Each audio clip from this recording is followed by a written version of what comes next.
हम सब इंसान हैं और गलतियां तो होती ही रहती हैं। लेकिन क्या आप जानते हैं कि बहुत सारे जरूरी आविष्कार गलतियों से ही हुए हैं? सोचो, एक छोटी सी गलती ने कैसे दुनिया बदल देने वाली चीजें बनाई। इस वीडियो में हम ऐसे ही कुछ कमाल के आविष्कारों के पीछे की कहानी जानेंगे और देखेंगे कि कैसे एक छोटी सी चूक ने दुनिया को हमेशा के लिए बदल दिया। कहानी शुरू होती है अलेक्जेंडर फ्लेमिंग नाम के एक साइंटिस्ट से, जो बैक्टीरिया पर रिसर्च कर रहे थे।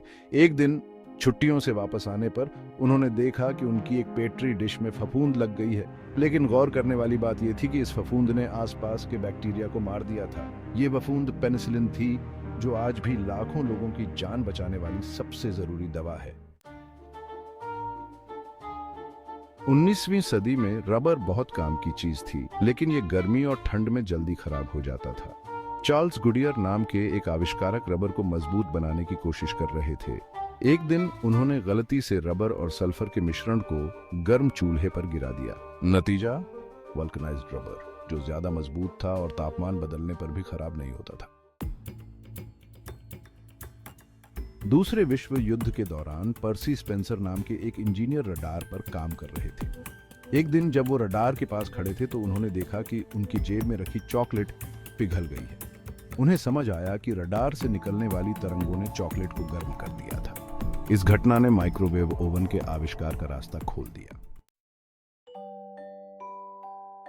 3M कंपनी के साइंटिस्ट स्पेंसर सिल्वर एक मजबूत ग्लू बनाने की कोशिश कर रहे थे, लेकिन गलती से उन्होंने एक ऐसा गोंद बना लिया जो बहुत ही कमजोर था।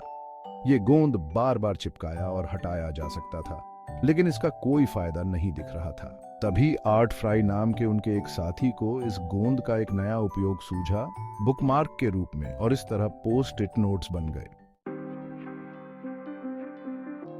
केलॉग्स भाई जॉन हार्वे केलॉग और विल कीथ केलॉग एक हेल्दी नाश्ता बनाने की कोशिश कर रहे थे। एक दिन वो गलती से उबले हुए गेहूं को बहुत देर तक ऐसे ही छोड़ गए। जब वो वापस आए तो गेहूं सूखा और कुरकुरा हो गया था। उन्होंने इसे टोस्ट किया और पाया कि ये तो बहुत स्वादिष्ट नाश्ता बन गया है, Kellogg's corn flakes. Swiss engineer George day menstrual अपने कुत्ते के साथ टहलने के बाद अक्सर अपने कपड़ों पर चिपके हुए बर्र को हटाने में परेशान रहते थे। एक दिन उन्होंने माइक्रोस्कोप से बर्र को देखा और पाया कि इसमें छोटे छोटे हुक होते हैं जो कपड़ों से चिपक जाते हैं। इस छोटी सी बात ने वेलक्रो के आविष्कार को जन्म दिया, जो आज भी बहुत सारी चीजों में इस्तेमाल होता है। विल्हेम कॉनराड रॉन्टगन कैथोड किरणों पर प्रयोग कर रहे थे, जो उस समय एक रहस्य थी। एक दिन उन्होंने देखा कि जब कैथोड किरणें एक खास तरह की ट्यूब से टकराती हैं तो एक अदृश्य किरण निकलती है जो चीजों के आर पार देख सकती है। उन्होंने इन किरणों का नाम एक्स-रे रखा और जल्द ही डॉक्टर इन्हें इस्तेमाल करने लगे। ये कहानियां हमें बताती हैं कि कभी-कभी सबसे बड़ी खोजें अनपेक्षित जगहों पर होती हैं। गलतियां करने से मत डरो, क्योंकि वो हमें नई राह दिखा सकती हैं। कौन जाने, हो सकता है कि आपकी अगली गलती दुनिया बदल दे।